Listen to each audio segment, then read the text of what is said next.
Making news this morning, the mining giant BHP Billiton is to close its Norwich Park coal mine near Dysart in central Queensland. About 1,300 people will be affected by that closure.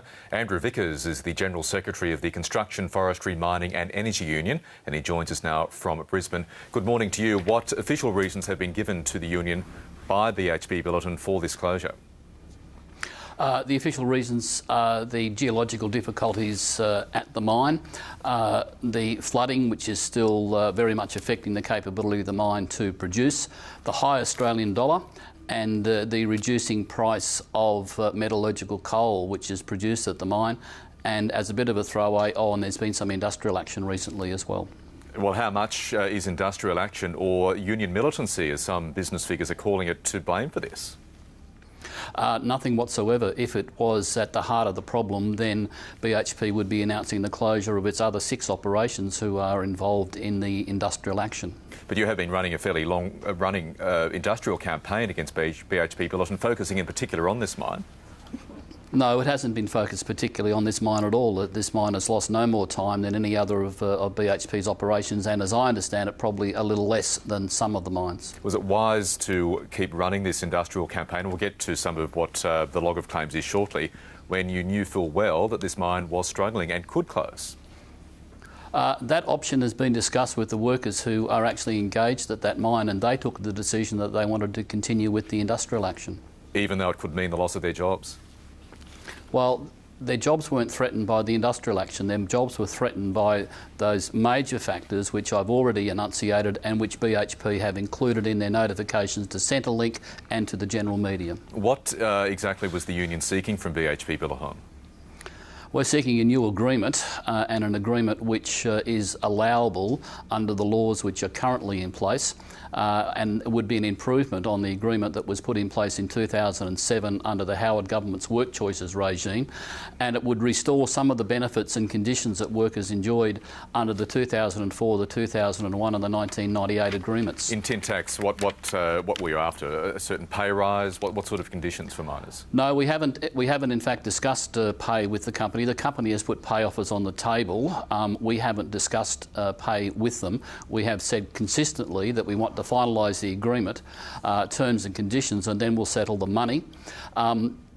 Issues that we want are a continuation of the coverage of the agreement of the mine safety personnel, the frontline safety personnel. The company wants those to be handed over to supervisory staff, and the workers won't tolerate that.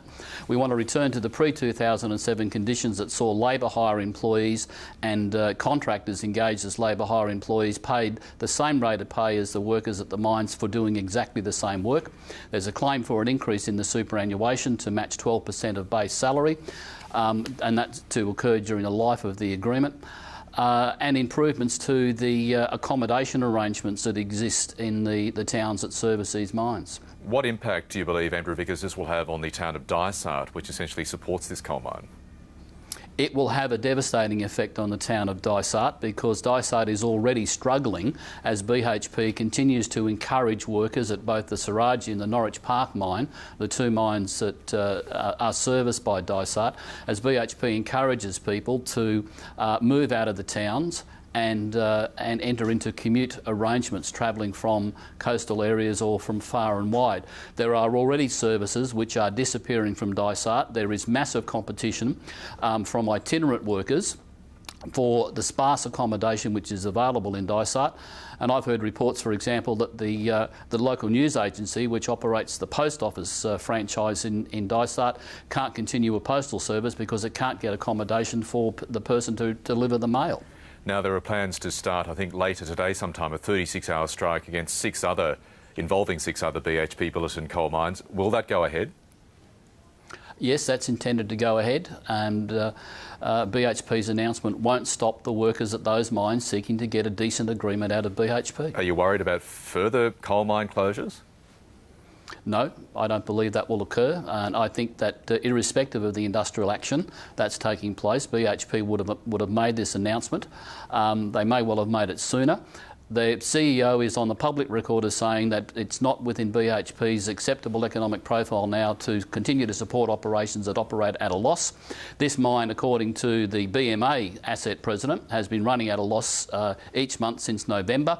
And I might add that through January and December, just gone, there was no industrial action at this mine or any other mine, but the mine still suffered a loss. OK, Andrew Vickers from the CFMEU, thank you very much for your time this morning. Thank you.